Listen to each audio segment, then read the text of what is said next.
Hey guys, it's Ruth. I'm back again. I'm getting back into the video. You know, it's spring. I'm very happy. The sun is out. It's time to get out with cameraman. I even straightened my hair. Woo! Let me tell it. But anyway, some lady asked me if it was a wig today at the bank. No, it was not. But anyway, I digress.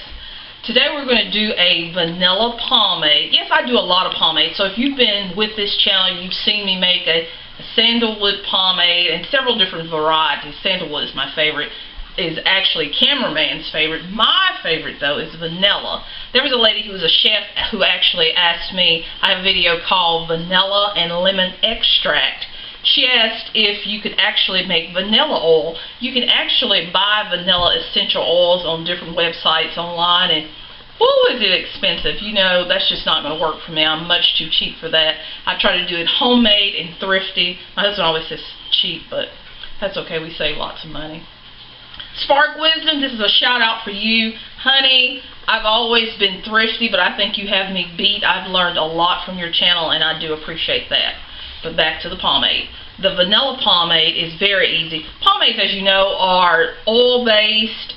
They don't have any water. They last a year to 2 years. It just depends on what you put in it and if you put different preservatives. With mine, I put no water. The oils that I use are mainly sunflower oil for infusions, if that's what I'm going to do, beeswax and different things, but we'll come to that. But the lady who asked me, and I'll try to remember to put the name, I'm terrible about that, she asked if you could make vanilla oil, and yes, actually you can. I've done it twice. This is my second time. So I have enough for this year's batch, so I'm very excited. But we're going to pan down, cameraman. This is just sunflower oil, and yes, this is edible. If you're doing food products, or if you're just quite the cook, you're doing frostings and things like this, this gives it another layer of flavor with your extract. So in this jar, all that's in there is, let me see if I can grab some of them. I don't know if it's 10 or 20 vanilla beans. Of course, I'm not going to put my hands in there because I can actually eat this. And sunflower oil. And that kind of has a little hint because I just started this one. And we're going to set that to the side. But split your beans, put your oil in it, and sit it in a sunny window if you have it, or a sunny spot. I heated the oil slightly before I put it in there, and let it cool totally before I put the top on the jar. Let me put the top on tight. And I'll shake it ever so often because, as you can see, if you can see that at the bottom, all that darkness, that's where the seeds come out. That's where most of the flavor is for vanilla bean. Shake it up so you can get it dispersed through the oil. I usually let it sit about 6 months, and I'm going to set that to the side. Here's a batch that I already have. Let me not turn that over. As you can see there, the seeds. The oil, once it is infused, gets a kind of a caramel, beautiful, delicious color.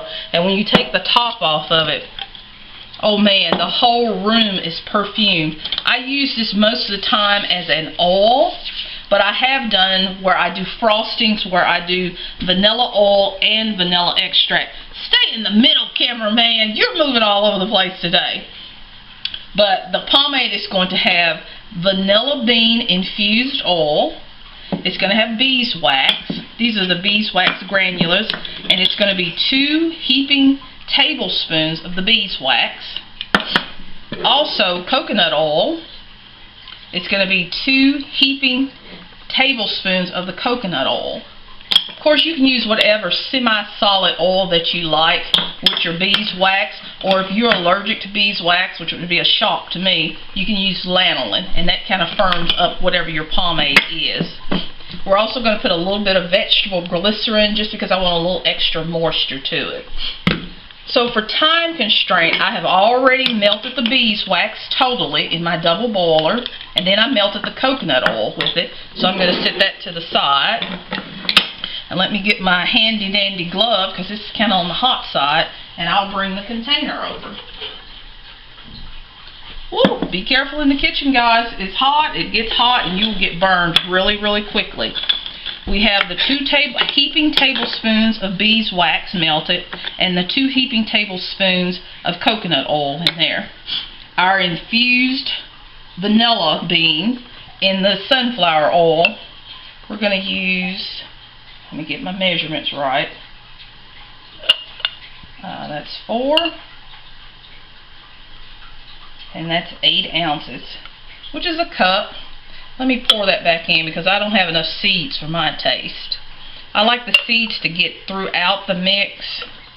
Actually, I think I'm going to do 9 ounces. That way it empties the jar and I'm able to get all the seeds. And I'll set that to the side. This is a hot container, so like I said, be careful. When I pull the oil in, it'll probably start to thicken a little bit. See if you see in there? Because the oil is colder than the beeswax and the coconut oil, it's going to start to solidify immediately. And we're going to heat that just ever so slightly because I want this to be smooth. So we're going to pause for just a second. I'm going to reheat it and I'll come back in just a second.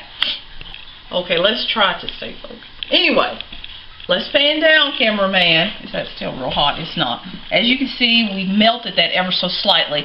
Because you are wanting to, oh man, that smells so good, keep the aroma, keep the fragrance. You don't want to overheat that vanilla oil too much. You want those fragrance molecules to stay suspended in the oil. I am not putting any essential oils like I normally do for different fragrance because the only smell that I am wanting to come through is the vanilla. Not only very soothing, very comforting, a very lovely smell. Once the heat of it hits the air, it smells like almost vanilla caramel type thing.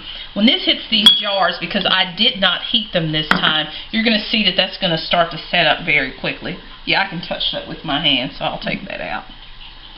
Alrighty.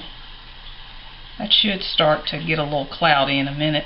But always try to pour your pomades when they're very warm.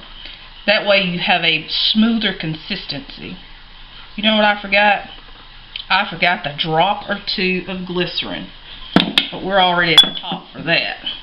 But we will put a drop in there and a drop in there and give it a little stir. That's not going to hurt anything. You know me and that improvisation. People always tease me about my southernness. I don't know about that. But anyway, fill your jar. Not all the way to the top, of course, because you got to have a little bit of head space. And you get 2 8-ounce jars out of that.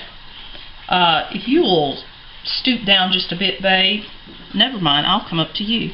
As you can see, that's starting to get opaque, where that is cooling quite a bit as compared to the liquid in the middle. And this will set up and cool real quickly. And I need to get another container because I have a little bit of excess, which is always a good thing, but you know me and my measurement. See, I still have quite a bit of beans left in the bottom of that. We're not wanting to waste any of that. And I'll pour it in this bowl for now and put it in my other container in a bit. And I'll scrape that out in a second. But see, that's going to be nice and smooth, nice and creamy. This is a fragrance that you are not going to find just anywhere on the shelf. This is something you made in your kitchen, something that you infuse. You know that there is nothing artificial. You know that there are no chemicals. Everything in here, as a matter of fact, you can put it in your mouth. It's no problem. Kind of gives you a warm taste in the mouth too. Because, you know, beeswax, people are like, you can eat beeswax? Yes, you can. They coat candy and all types of things with it. So, quick, easy pomade to make. Wanted to answer this chef's question about the vanilla bean oil. I don't know how much this would cost me if I bought the vanilla essential oil. Probably about $100-some bucks. As far as the vanilla beans, I bought a pack for my extract, and I think I paid $30 for 35 beans, and I did half for the extract in the alcohol and half in the oil. I don't remember what I did with the other.